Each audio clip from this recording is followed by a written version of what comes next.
In the time before time, on the mysterious island of Mata Nui, 6 canisters washed ashore on a golden beach, and new and powerful legends were born.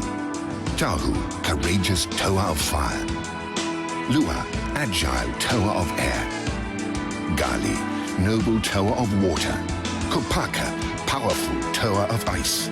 Onua, wise tower of earth. Teamed with Puhatu, mighty tower of stone.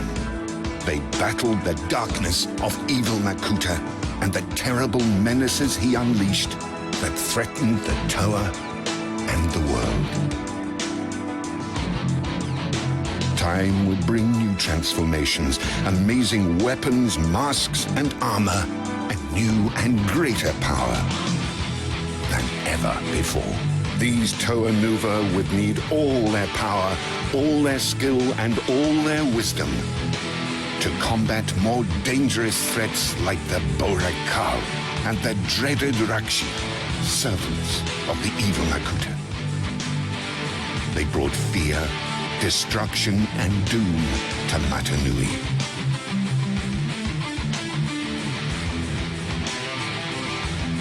But new allies joined the fight and helped to defeat Makuta. Secrets of an ancient land called Metru Nui were revealed. A land that long ago had its own heroes, who fought for justice with all their powers and skills, braving any danger to keep their city safe. Challenged by the Vaki, robots programmed to pursue, capture, or destroy, these Toa fought on.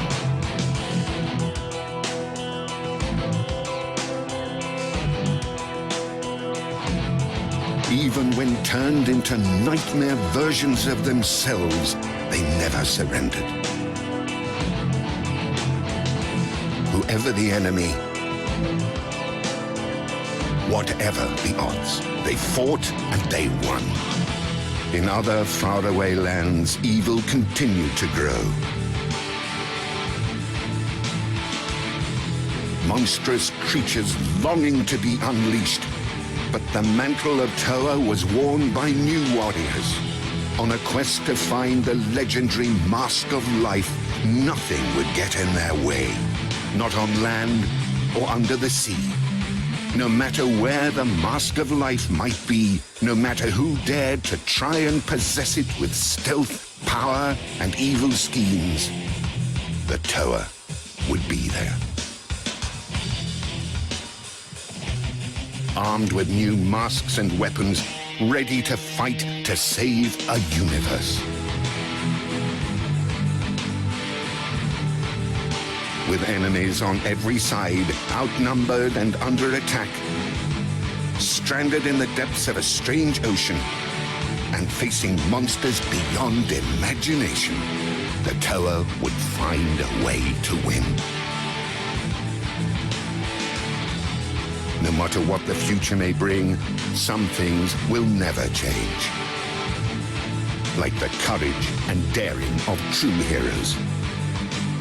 In 2008, the Toa faced their greatest challenge, a battle in the skies at the core of the universe.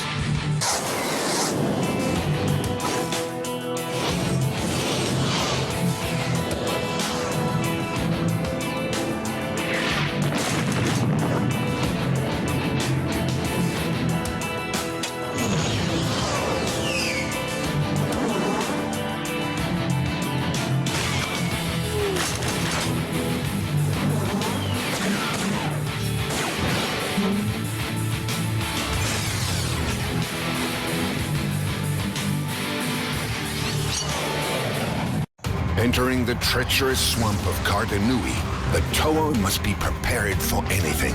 Makuta has mutated into terrifying giant insects, forever on the hunt. The Toa will have to use all their skills and knowledge to stay alive. Alone, a Toa soon becomes the prey. Even heroes need backup. Only unity will make them strong in their search for the elusive keystones. At the heart of the Bionicle universe, the Toa finally assemble the key that opens the legendary Codex, the core of the mystery and source of all power.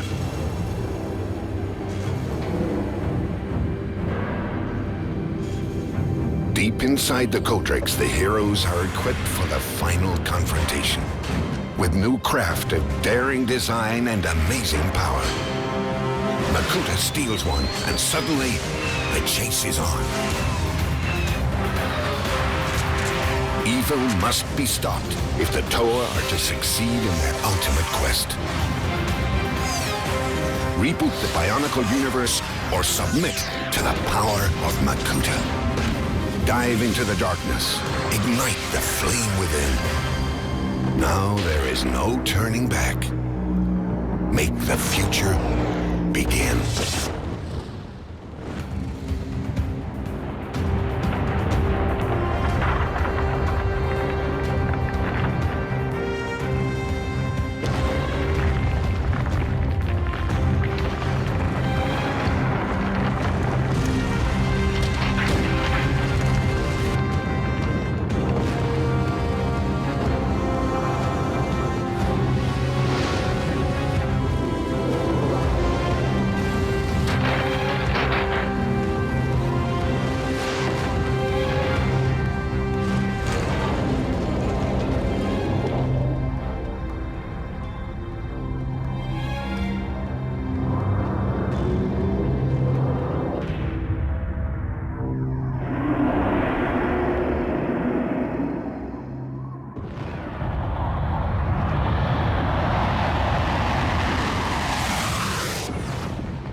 Wise but fallible great beings constructed a giant robot, but the power source was unstable, and an explosion scattered parts.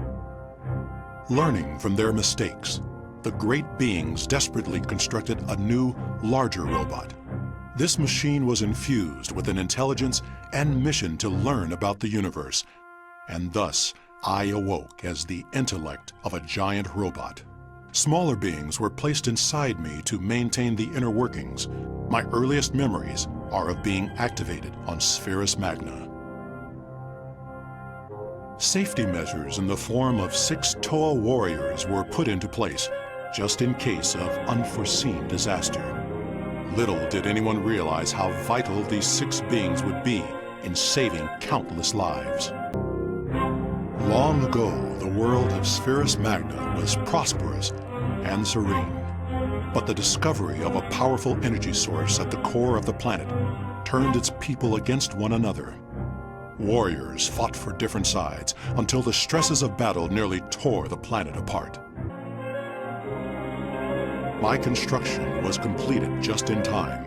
As I left my home planet, energized protodermis leaked from the world's core and triggered a massive explosion that flung 2 huge chunks into orbit. These became the jungle moon of Bota Magna and the ocean world of Aqua Magna. The desert world that remained was renamed Bara Magna. I spent most of my existence exploring other worlds, watching cultures evolve, measuring and analyzing the dance of stars and planets. After a time, I took the beings inside my mental body for granted, ignoring them and their constant squabbles to focus on the outside universe. This neglect would cost me, and my small workers, endless misery and pain. Inside my body, workers maintained machinery and repaired the damage and fatigue caused over tens of thousands of years. Most, like the Toa and Matoran, were content with their roles, but the Makuta dreamed of glory and power. My inattention gave them numerous opportunities to scheme and plot. Finally, my journey drew to its close.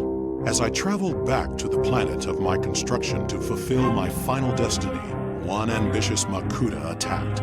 Pterodax crashed my systems and sent my robotic body plummeting into the ocean moon of Aqua Magna. There, I slept for 1,000 years. Automatic systems camouflaged my face, one of the only parts of my body above the waterline. A fake volcano was created along with lush jungles, icy mountains, deep lakes, deserts, and caverns.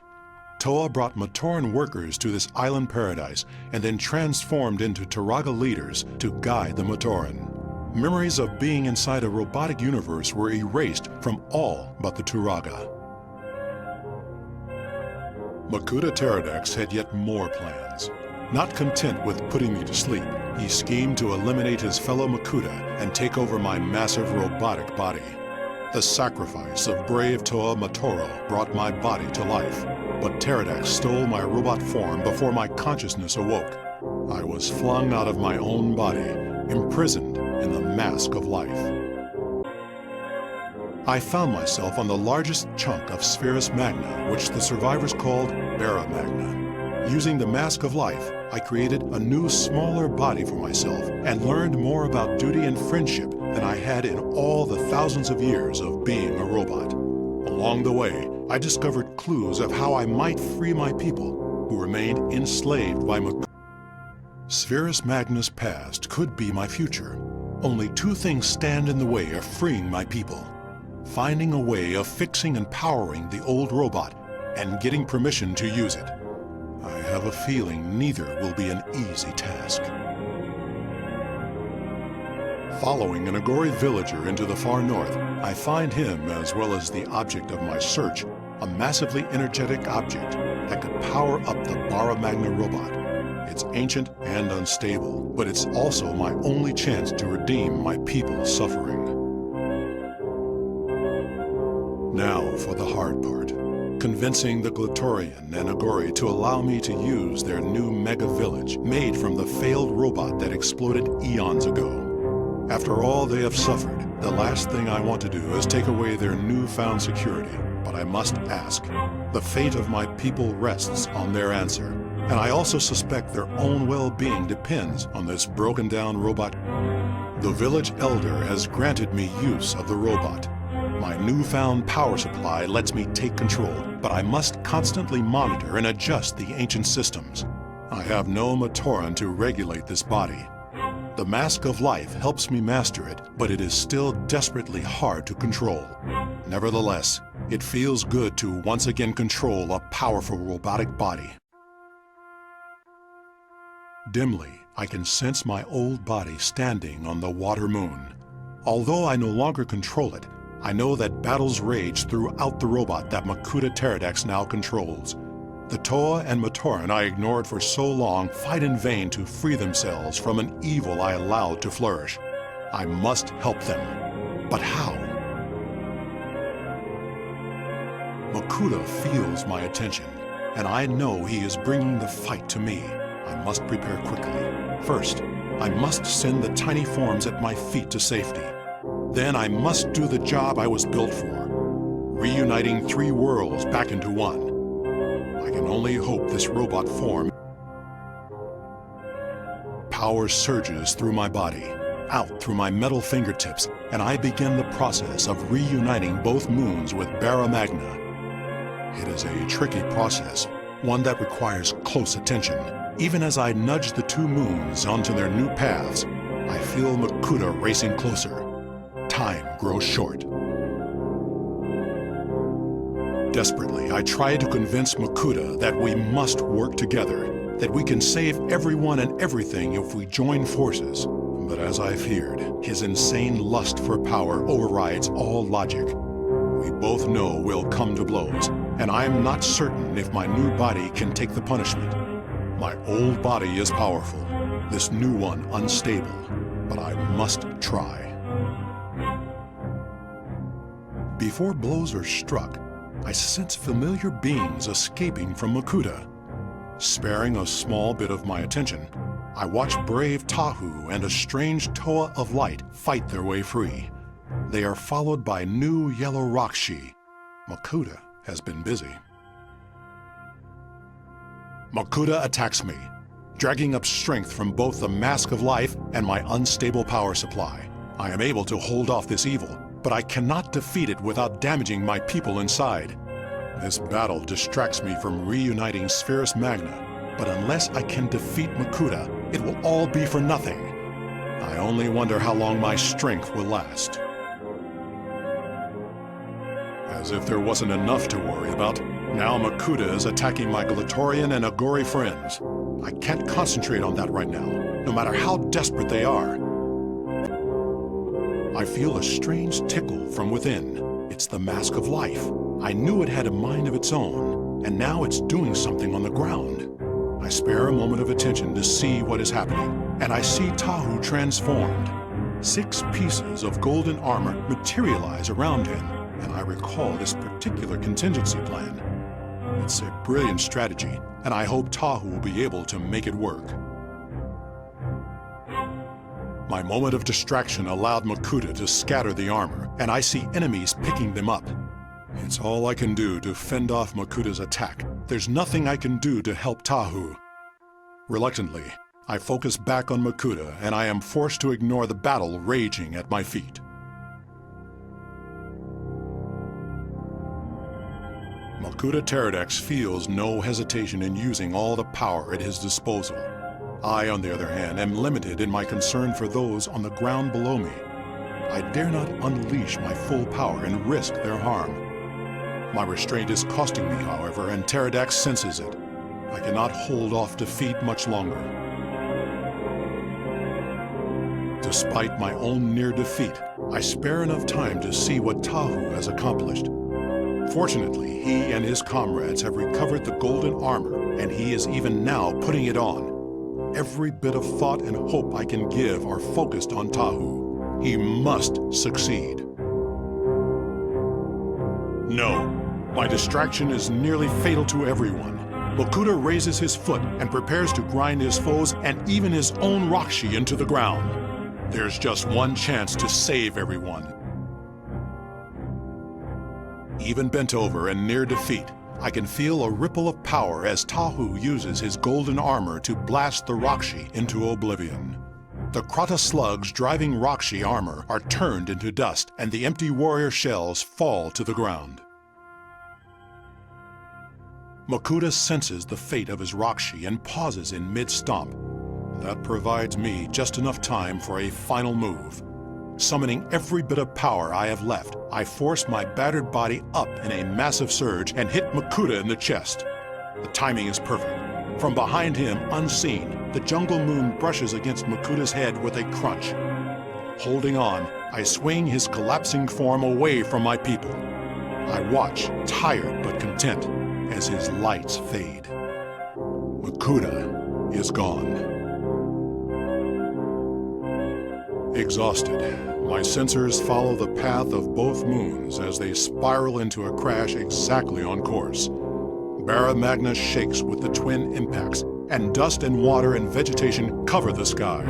Spherus Magna is whole once more, but I have one final task to complete.